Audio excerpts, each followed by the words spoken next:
Bismillahirrahmanirrahim. Alhamdulillahilladzi arsala rasulahu bil huda wa dinil haqq liyuzhirahu 'ala ad-din kullihi walau karihal musyrikun. Asyhadu an la ilaha illallah wahdahu la syarika lah wa asyhadu anna sayyidana Muhammadan 'abduhu wa rasuluhu. Allahumma salli wa sallim wa barik ala sayyidina Muhammad wa ala alihi wa sahbihi wa man tabi'ahum bi ihsanin ila yaumiddin. Subhanaka la ilma lana illa ma 'allamtana innaka antal alimul hakim. Qala rabbi shrah li sadri wa yassir li amri wahlul 'uqdatam min lisani yafqahu qawli. Rabbi yassir wa la tu'assir, Rabbi tammim bi khair. Rabbana anfa'na bima 'allamtana, Rabbi zidna 'ilman nafi'a warzuqna fahman wasi'a bi rahmatika ya arhamar rahimin. Allahumma faqihna fid din wa 'allimna at-ta'wil wahdina siratal mustaqim. Rabbi zidna 'ilman nafi'a warzuqna fahman wasi'a bi rahmatika ya arhamar rahimin. Allahumma amin amma ba'd. Assalamualaikum warahmatullahi ta'ala wabarakatuh. Muslimin muslimat yang dirahmati Allah Subhanahu wa ta'ala. Pertama-tama marilah kita merafakkan kesyukuran kepada Allah Subhanahu wa ta'ala. Alhamdulillah pada tengah hari ini dapat kita menyambung semula sesi perbincangan yang bertajuk Iman dan Kehidupan. Dan insya-Allah pada tengah hari ini kita akan masuk tajuk yang terakhir bagi poin ataupun bagi tajuk yang besar yang telah kita bahaskan mengenai keredaan ataupun ridha al-qalbi, ketenangan di dalam hati. Maka pada tengah hari ini insya-Allah kita akan menyambung pada subtopik yang terakhir dalam tajuk besar ini, iaitu iman. Al-amal ataupun iman ini dia menimbulkan pengharapan di dalam jiwa orang mukmin. Muslimin muslimat yang dirahmati Allah Subhanahu wa taala. Secara asasnya bahawasanya pengharapan di dalam diri manusia ini adalah suatu kekuatan yang akan mendorong dan membukakan hati manusia untuk bekerja.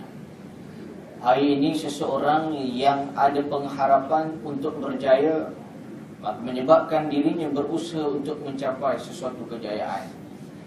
Dalam konteks apa sekalipun di dalam hukum dunia pada hari ini, kejayaan sesebuah tindakan tersebut adalah hasil daripada pengharapan yang timbul di dalam seseorang ataupun di dalam diri seseorang.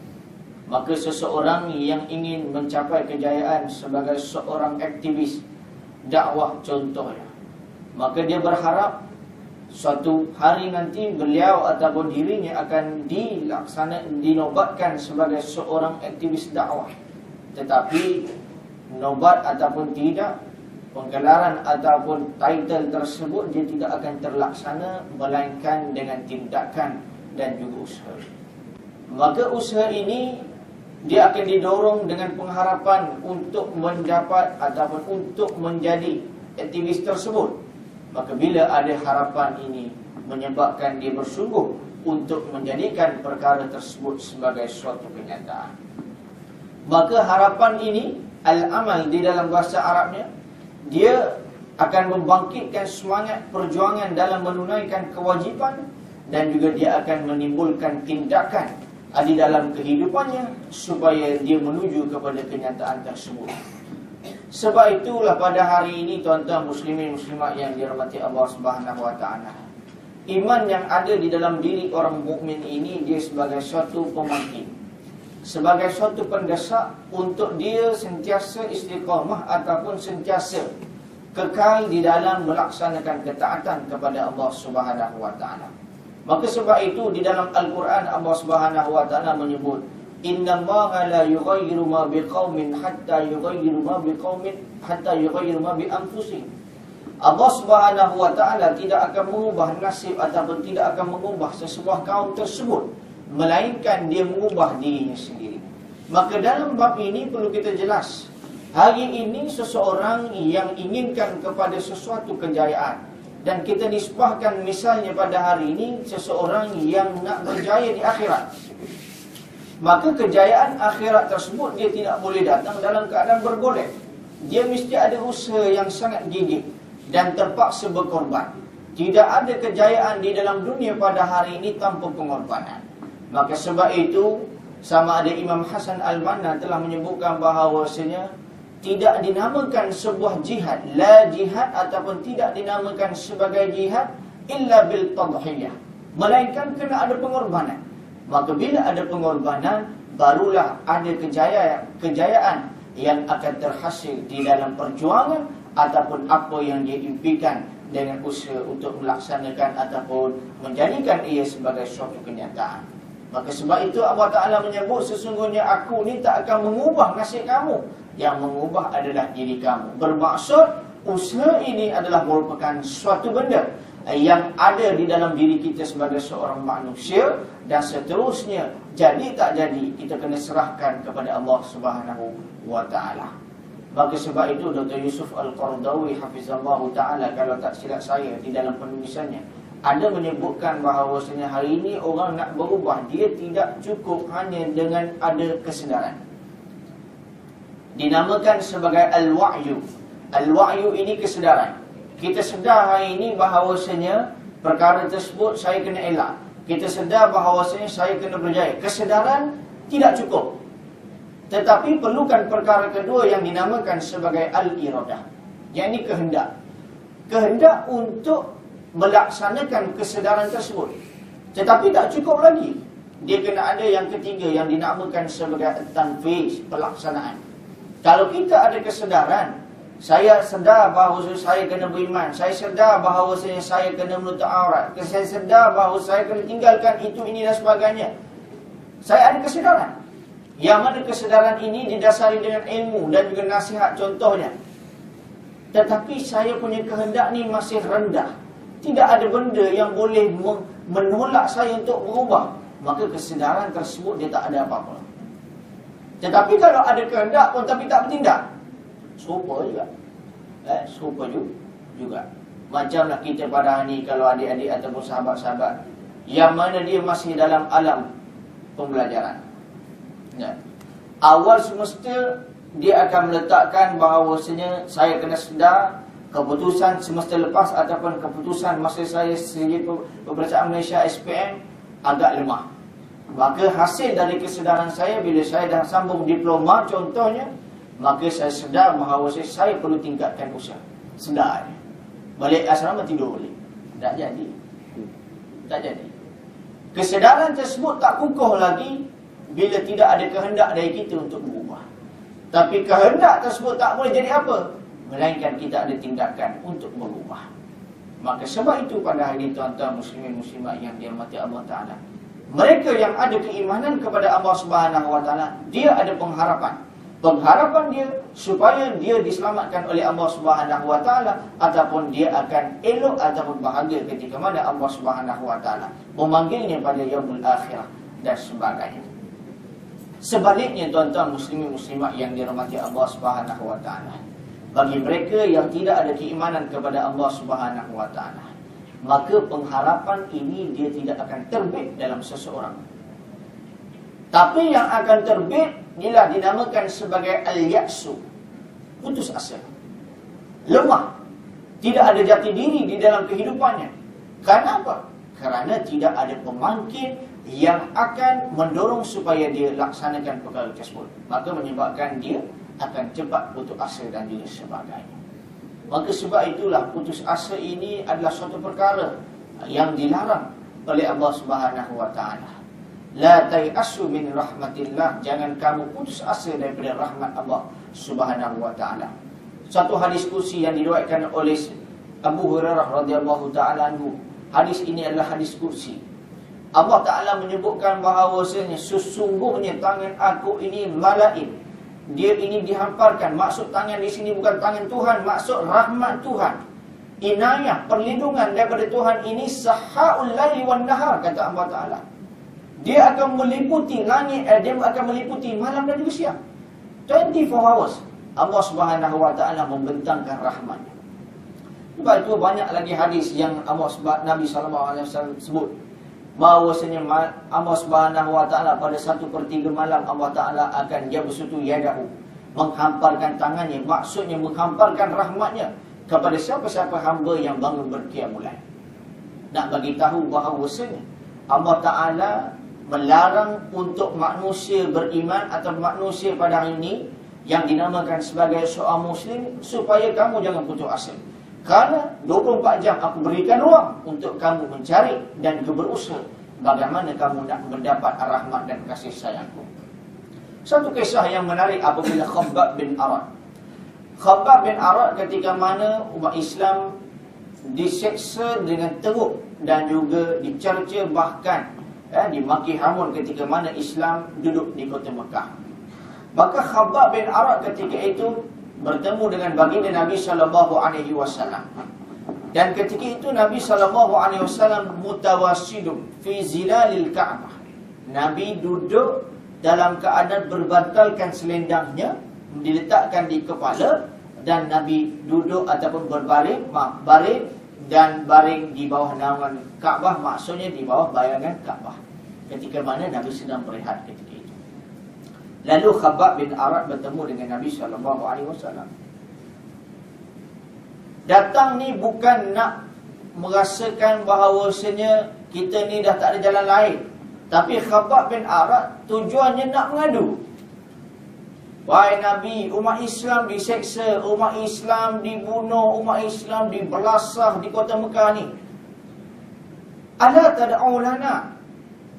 Kemudian Khabbab bin Arad berkata kepada Nabi, wahai Nabi, takkah kamu nak doakan kepada kami? Maksudnya, wahai Nabi, last choice lah Nabi, tolonglah pakai talian hayat yang ada, iaitu doalah kepada Allah Subhanahu wa taala. Apabila peristiwa ini berlaku, Nabi SAW tidak bersetuju. Lalu Nabi SAW bangkit daripada baringan ataupun bangkit daripada tempat tersebut dalam keadaan muhmir wajhahu, dalam keadaan merah mukanya, bermaksud tak setuju dengan Khabbab bin Arad. Lalu Nabi SAW ketika itu berkata kepada Khabbab bin Arad, innar rajula qablakum kana yumashitu bi amshatil hadid ma duna izmihi min lahmin wa asabin. Sesungguhnya umat terdahulu, kata Nabi SAW, mereka ini disikat dengan sikat yang besi. Sekali sikat di tubuhnya maduna azmihi min lahmin wa asabin. Maksudnya sekali sikat tidak akan tertanggal, melainkan yang tanggal ketika itu adalah daging ataupun apa yang ada, melainkan tulang yang tinggal. Nak bagi tahu bahawa penyiksaan yang sangat hebat umat terdahulu. Wa yushiru bil minshar firqataini ma yusarrifu dzalika an dinihi. Ada yang digergaji kepalanya tapi tak patah balik ataupun tak berputus asa. Wallazi nafsi biyadihi, dan demi Tuhanku, kata Nabi, demi zatku, yakni Nabi bersumpah, la yushiranallahu hadzal amra hatta yasir raqibu min as-san'a ila ahdar maut.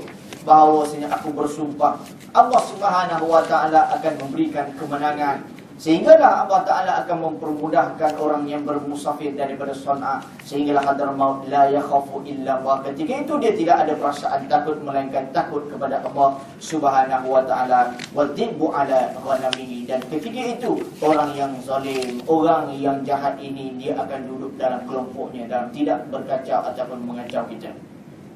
Walakinnakum, kata Nabi SAW, tapi kamu ni semua tastajilun, kamu ni gopoh, gelojoh, kamu nak menang cepat, kata Nabi, tapi kamu tak bersabar. Maka benda ini menyebabkan kamu akan cepat putus asa bila dapat ujian yang Allah Subhanahu wa taala telah berikan. Sebab itu Nabi tegur bahawa putus asa dia adalah merupakan satu sikap dan sifat yang tidak dibenarkan, bahkan tidak disukai oleh Allah Subhanahu wa taala dan baginda Nabi sallallahu alaihi wasallam. Kerana putus asa, putus harap ini, dia seolah-olah membelakangkan qada dan juga qadar Allah Subhanahu wa taala. Dah tak boleh buat apa dah, tak boleh buat apa, jadi tak payahlah, biarlah. maka menyebabkan ketika itu seolah-olah bergantungan kita dengan Allah Subhanahu Wa Taala sedikit demi sedikit akan longgar ketika itu. Satu kisah juga yang menarik apabila Umar bin Al-Khattab radhiyallahu taala anhu bertanyakan kepada gubernur, "Wahai gubernur, berapakah rizab dalam negara yang ada dalam negara kita ini?" Lalu apabila disemak-semak ada satu jumlah yang banyak. Lalu Umar Al-Khattab ketika itu dia berkata kepada gubernur ataupun berkata kepada Baitul Mal, agihkan wang-wang dan juga harta ataupun kekayaan ini diberikan bantuan kepada rakyat dengan istilah yang ada pada ini sebagai subsidi. Lalu gubernur Kufah ketika itu tak setuju. Wahai Umar, kalaulah benda ini diberikan kepada rakyat, maka negara akan miskin. Umar cukup marah kerana kamu melihat bahawasanya putus harapan kalau kita tak ada kekayaan. Lalu ketika itu Umar mengatakan, wahai gubernur Kufah, apa yang engkau ucapkan itu bukan ucapan engkau, tetapi itu adalah ucapan syaitan yang sedang melekat di pipi-pipi kau. Yang mana syaitan akan mengadu domba kepada engkau. Sekiranya kita berikan bantuan kepada rakyat, kita berikan duit, kita berikan bantuan-bantuan ini semata-mata untuk memberikan kebajikan kepada rakyat, dia akan menjadikan kamu ataupun kita akan jadi fakir. Sedangkan Allah Ta'ala sebut dalam Al-Quran, wallahu ya'idukumul jannah, Allah Ta'ala akan janjikan syurga, tetapi as-syaitan ya'idukumul faqra, dia akan menjanjikan kamu dalam keadaan kefakiran apabila kamu nak buat benda-benda macam ni. Maka sebab itu kalau tuan-tuan lihat hikmah bagaimana Allah Ta'ala mensucikan zakat, mensucikan harta kita, Allah Ta'ala syariatkan zakat. 2.5% tersebut bukan satu nilaian yang besar, tetapi Allah Ta'ala fardukan supaya kita nak bersihkan harta kita, supaya harta-harta kita ini tidak ada benda yang syubhat. Harta yang ada dalam diri kita pada hari ini tidak ada perasaan kikir, kedekut, sampai 2.5% pun payah nak keluar. Maka sebab itu benda-benda ini adalah merupakan suatu olahan bahasa yang indah yang dibuat oleh syaitan supaya kita jangan melaksanakan perkara tersebut. Maka sebab itu Allah Subhanahu Wa Taala bahkan Nabi SAW melarang untuk kita menjadikan putus harapan ini sebagai satu sikap dan juga pendirian dalam hidup kita. Perkara yang seterusnya muslimin muslimat yang dirahmati Allah Subhanahu Wa Taala.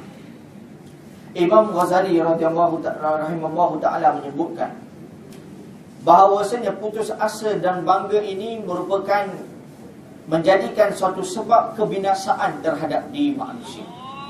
Kerana mengingat kebahagiaan itu hanya dapat dicapai dengan bekerja, mencarinya dengan kesungguhan dan persiapan. Maksudnya hari ini orang menilai kebahagiaan itu hanya dengan benda yang boleh nampak. Maka menyebabkan istilah kebahagiaan pada hari ini macam mana? Orang yang berduit dia bahagia, orang yang tak berduit dia tak bahagia. Orang yang ada kereta mewah dia bahagia, orang yang ada rumah sendiri bahagia, orang yang mana anak ramai kemudian anak pandai-pandai bahagia. Semua disempitkan konteks tersebut, menyebabkan istilah kebahagiaan tersebut dia mesti dicapai dengan mata wang ataupun dengan usaha ke arah keduniaan. Sedangkan dalam hadis Nabi SAW banyak kita baca. Sebelum ini kita baca min sa'adatil mar'i istikharatuhu rabbahu.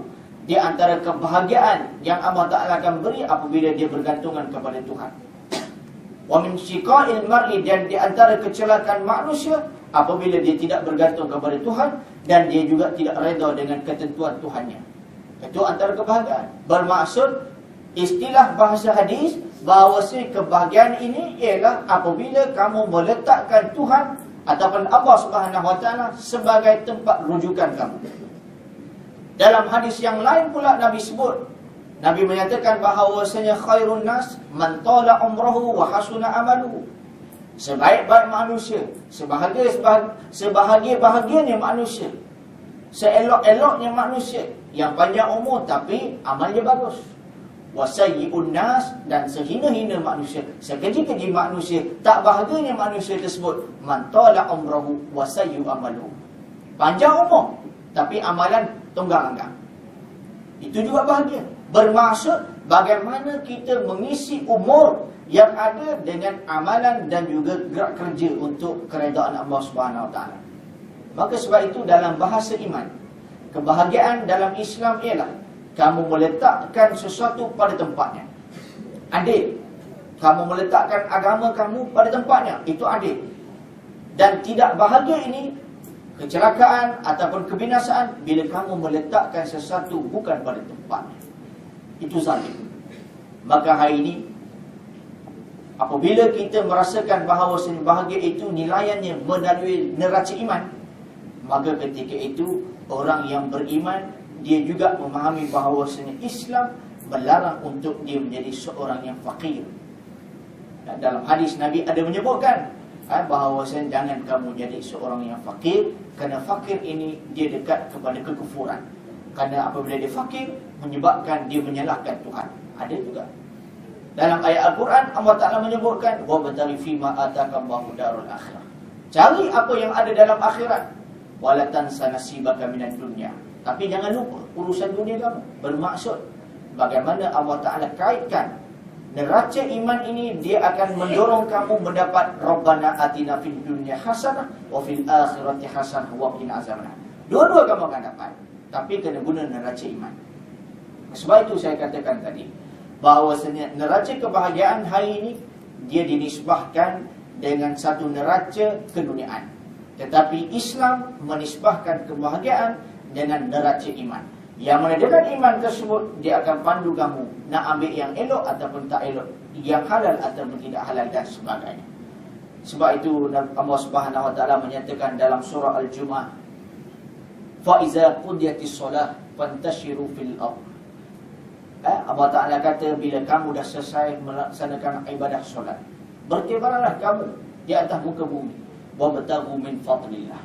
Tapi Allah Ta'ala letakkan syarat, boleh kamu bertebaran, cari rezeki atas muka bumi Allah Ta'ala, tapi yang aku minta kamu cari ialah rezeki yang mana dinilai dengan neraca iman, iaitu wabtaghu min fadlillah. Carilah, kerjalah, tetapi biarlah benda itu min fadlillah, yang ada kemuliaan di sisi Allah Subhanahu Wa Taala. Maka neraca iman saja yang boleh menentukan ini dapat kemuliaan atau keredaan daripada Allah Taala. Kalau ini tak dapat, maka dibuang dahulu. Maka sebab itu tuan-tuan muslimin muslimat yang dirahmati Allah Subhanahu Wa Taala, bagaimana neraca tersebut dia akan mengelakkan kita dibinasakan oleh Allah Subhanahu Wa Taala. Dan yang terakhirnya pada tengah hari ini, insya-Allah, Allah Subhanahu Wa Taala telah menyebutkan bahawasanya dengan keimanan ini dia akan menghasilkan pengharapan, yang mana orang yang beriman dia akan mempercayai rahmat dan juga pertolongan daripada Allah Subhanahu Wa Taala. Tak ada dah rasa putus asa.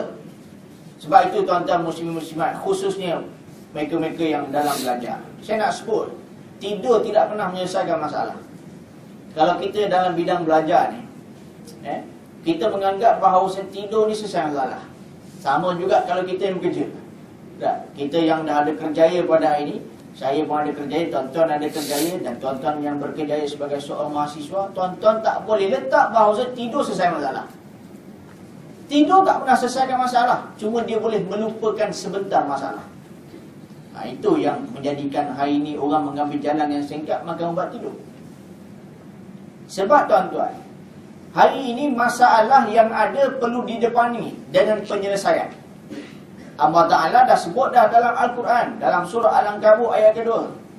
Allah Ta'ala kata, kalau kamu beriman, kalau kamu masuk agama Allah Ta'ala, kalau kamu nak jadi orang beriman, kamu jangan sangka kamu tidak akan diuji oleh Allah Ta'ala. Akhasiban nasu ayyutraku ayyakulu amanna wahum la yuftanun. Adakah kamu menyangka apabila kamu telah beriman, kamu dibiarkan oleh Tuhan, dibiarkan oleh Allah Subhanahu Wa Taala wahum la yuftanun, dalam keadaan kamu tidak diuji? Silap banyak.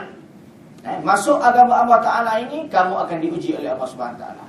Walaqad fatanna allazina min qablihim fala ya'lamanna Allahu allazina sadaqu wa la ya'lamanna al-kadzibin.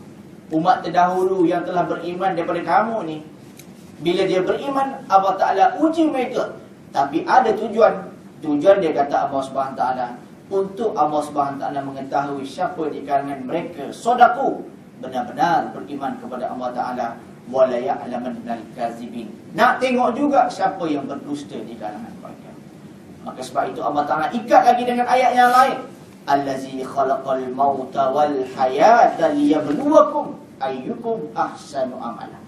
Allah Ta'ala ciptakan dunia, Allah Ta'ala ciptakan kehidupan dan kematian pada hari ini. Tujuan buat apa? Liyabluwakum ayyukum ahsanu amala. Nak uji kamu supaya kamu ini buat satu amalan, buat satu kerja yang mana dia terbaik. Allah Ta'ala gunakan ismut tafdil. Ismut tafdil ini maksudnya dia terbaik. Kalau kita ada baik, maka dia terbaik.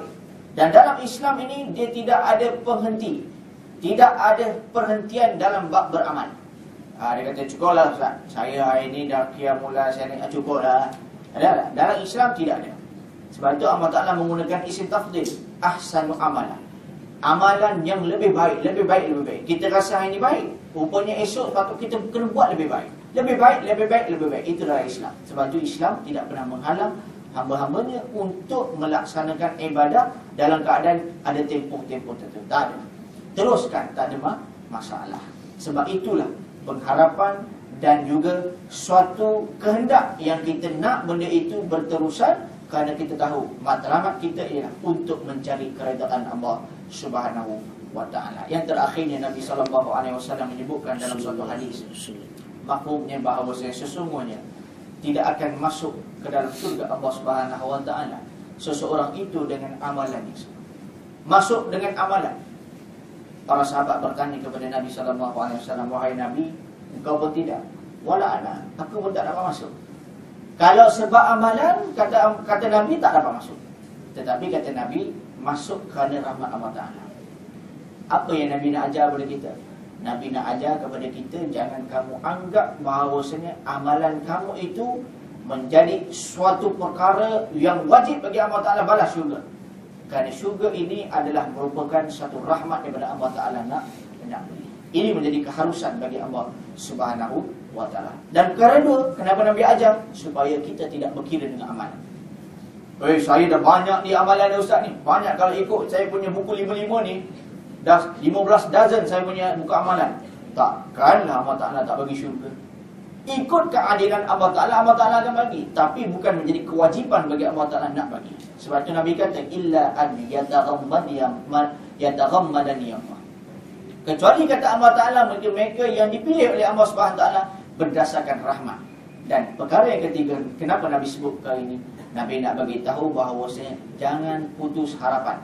Selagi mana Allah Subhanahu wa Ta'ala tak beri syurga, selagi mana kita tak diangkat, tidak dimatikan oleh Allah Subhanahu wa Ta'ala, selagi itu ada usaha yang kamu laksanakan untuk mencapai keredaan Allah Subhanahu wa Ta'ala. Banyak-banyakkanlah doa. Di dalam hadis Nabi SAW menyatakan, Allahumma inna nas'aluka ridhaka wal jannah wa na'udzubika min sakhtika wan nar.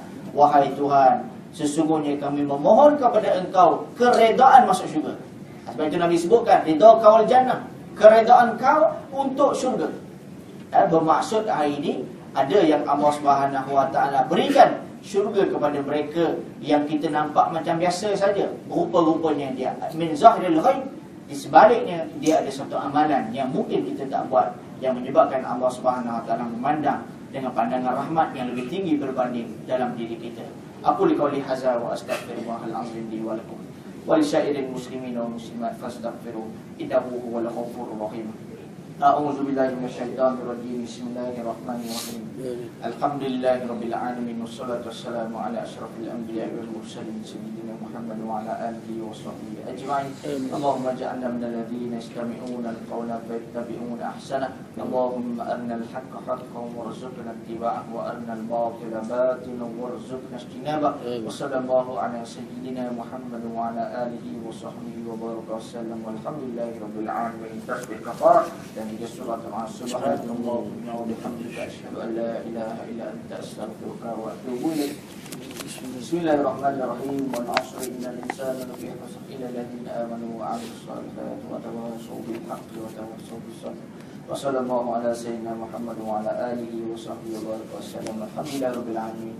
Assalamualaikum warahmatullahi taala wabarakatuh.